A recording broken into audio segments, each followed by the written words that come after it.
Otep à tous, bien-aimés frères et sœurs.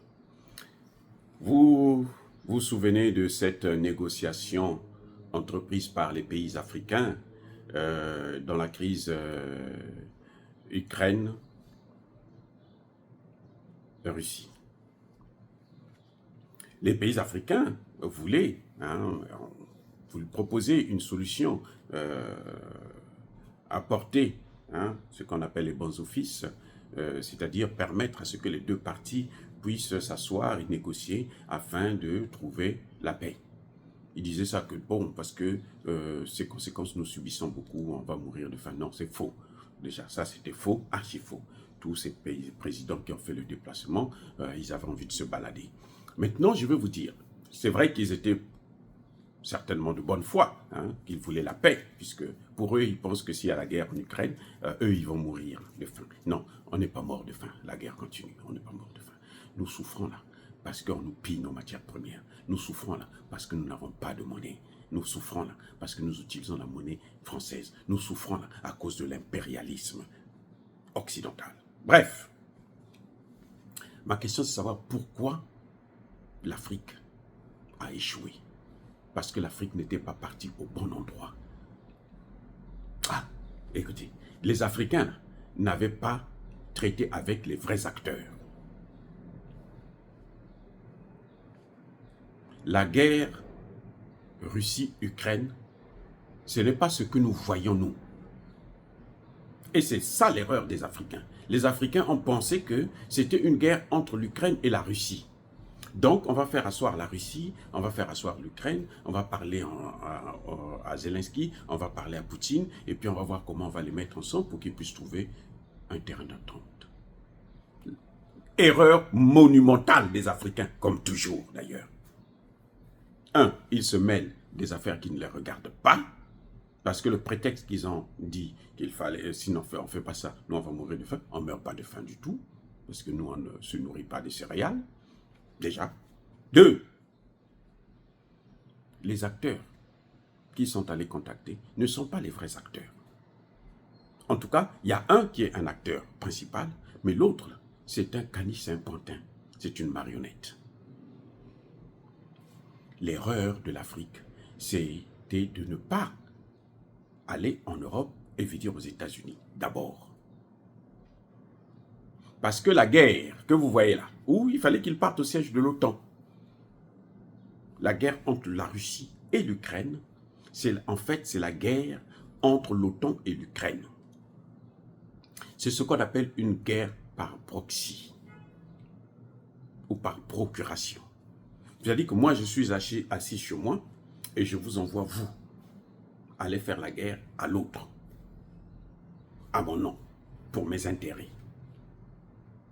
Voilà ce qui se passe exactement. Donc, si on veut régler le problème, au lieu de venir vers vous, on devrait venir vers moi. Je crois que vous êtes d'accord au moins. Vous venez vers moi, et puis maintenant, moi, vous voyez comment je peux m'adresser à la personne, à l'autre partie concernée. Or, les Africains sont allés chez le caniche. Quelqu'un qui ne prend aucune décision. Quelqu'un qui n'a aucun pouvoir. C'est ça le problème des Américains, des Africains. Ils ont tapé à la mauvaise porte. C'est normal qu'ils puissent échouer, mais lamentablement. Lamentablement. Poutine était prêt. Poutine leur a dit, Poutine leur a montré, regardez, on avait déjà commencé les négociations. Ça s'est arrêté parce que les vrais acteurs ont dit, non, non, non, tu ne signes pas. Et puis ça s'est arrêté là. Poutine l'a dit aux Africains. Poutine a montré le papier. C'était la première fois que Poutine montrait ça après 1 an. Que Poutine disait, voilà le résultat des négociations. Et je dois vous informer encore, dire une autre chose, c'est que le négociateur ukrainien, qui voulait vraiment qu'on puisse en arriver là, il a été assassiné. Voyez, donc, ce n'est pas,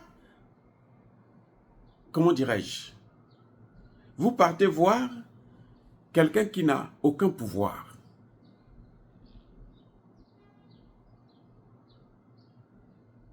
Ça n'a aucun sens. Il faut aller voir celui qui a le pouvoir de décision. Donc, les Africains seraient venus aux États-Unis, parler avec les États-Unis, parce que quand tu parles avec les États-Unis vont donner des ordres à l'Union européenne et à l'Angleterre, la Grande-Bretagne. Maintenant, eux là, ils vont donner des ordres à l'Ukraine. Ou au cas contraire, les Africains seraient partis directement au siège de l'OTAN pour rencontrer le secrétaire général de l'OTAN, qui n'a vraiment pas de pouvoir, mais qui devrait les mettre en contact avec les États-Unis, par exemple. Parce que Stoltenberg, là, lui, il n'a aucun pouvoir aussi. Il n'est que secrétaire général. C'est-à-dire que c'est lui qui prend des notes. Il ne prend pas de décision. Lui, il exécute les notes. Il peut conseiller. Donc, l'Afrique avait frappé à la mauvaise porte.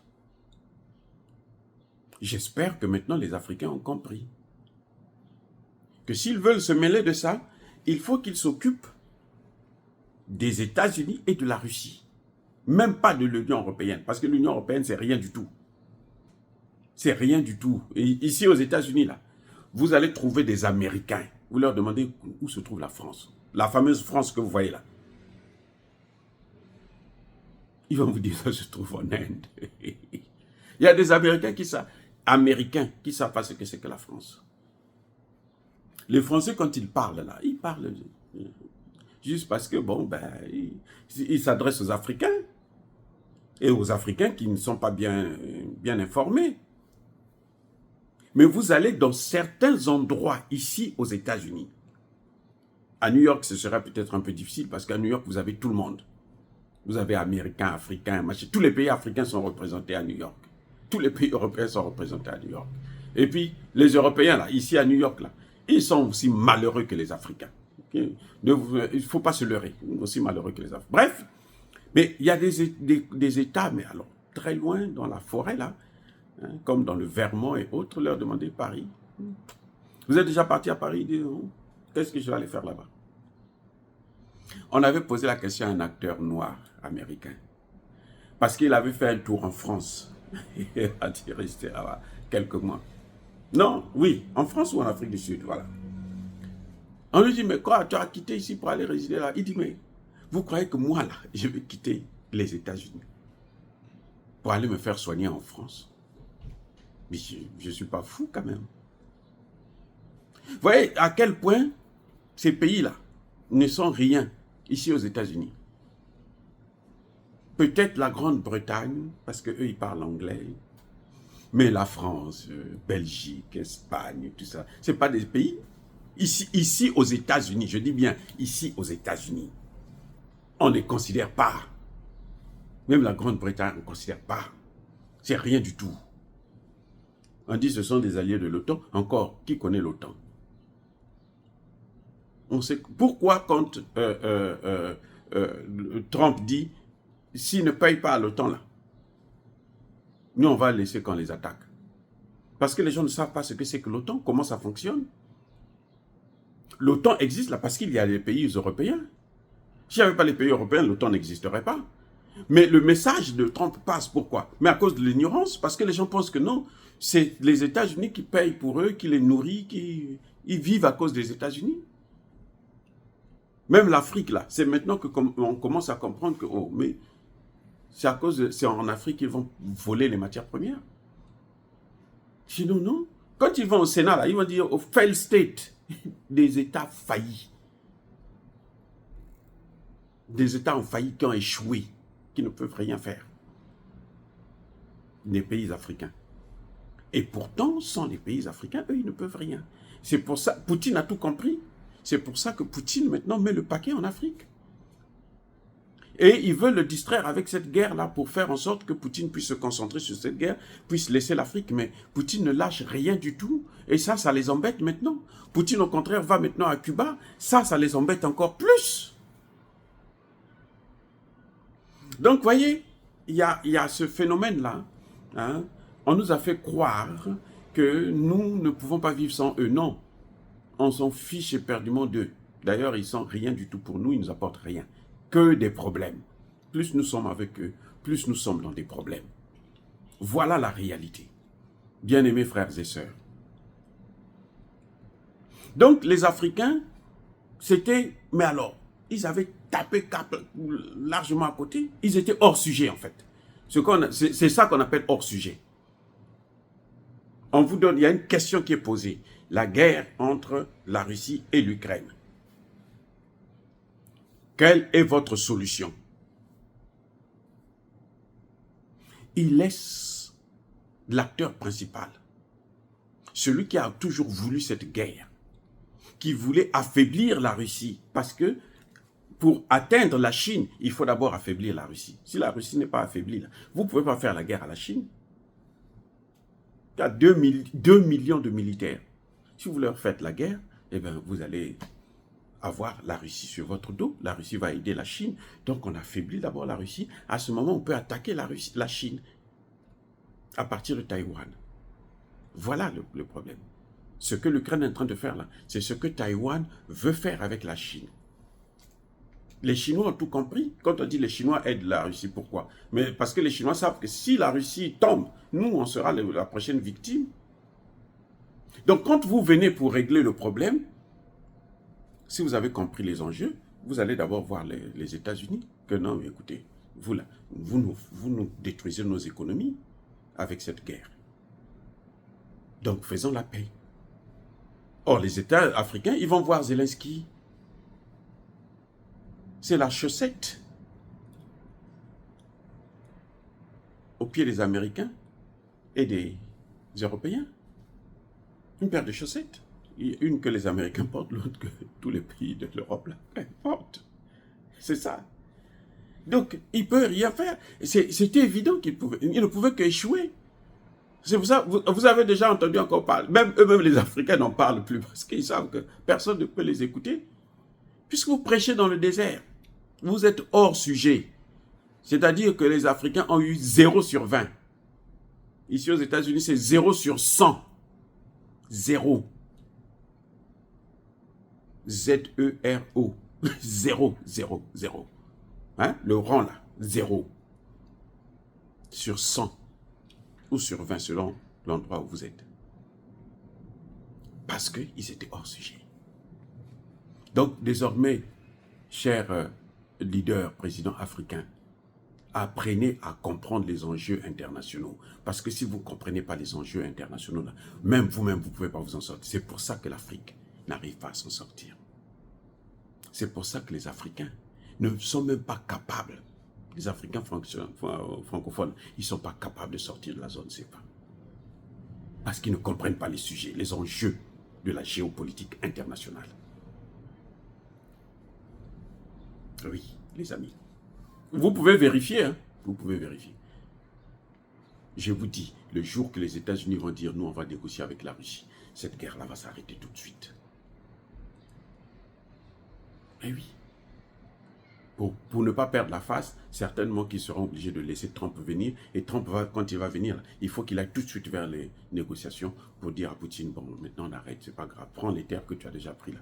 Maintenant laisse le voyou là tranquille. Voilà ce qui peut se passer.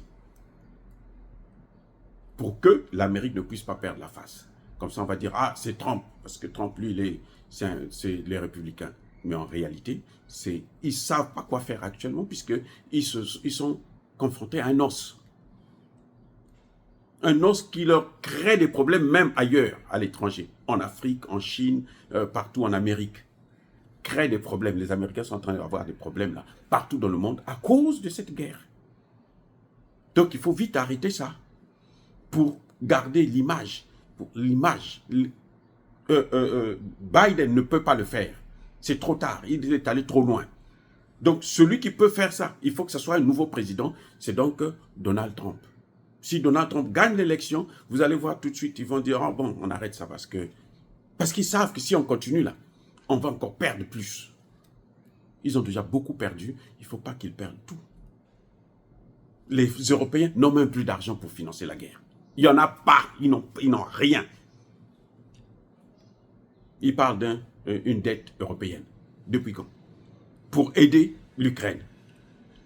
il faut qu'on gagne. Les populations disent, mais attendez, vous allez endetter pour un autre pays, c'est pas pour nous. Toute la démagogie qui disent non, l'Ukraine va attaquer la France, la Russie va attaquer les autres pays européens. C'est pas vrai. Ils savent qu'ils sont en train de mentir. C'est pour manipuler encore la population. Donc voilà, que les Africains puissent tirer les leçons du passé. Parce que quand un pays, un peuple qui n'a pas d'histoire, doit s'attendre à ce que ce qui leur a été arrivé puisse se répéter encore. Soyez bénis, abondamment bénis par le Dieu des Kémites et par nos ancêtres angélicés. Mais que tous ceux qui persécutent le continent africain, le pillent et le déstabilisent, qu'ils soient noirs, blancs, chinois, arabes, juifs, indiens ou qui qu'ils soient punis, maudits, foudroyés, neutralisés, écrasés, effacés par le Dieu des Kémites et par nos ancêtres angélisés. Vive l'Afrique éternelle, j'ai dit et j'assume.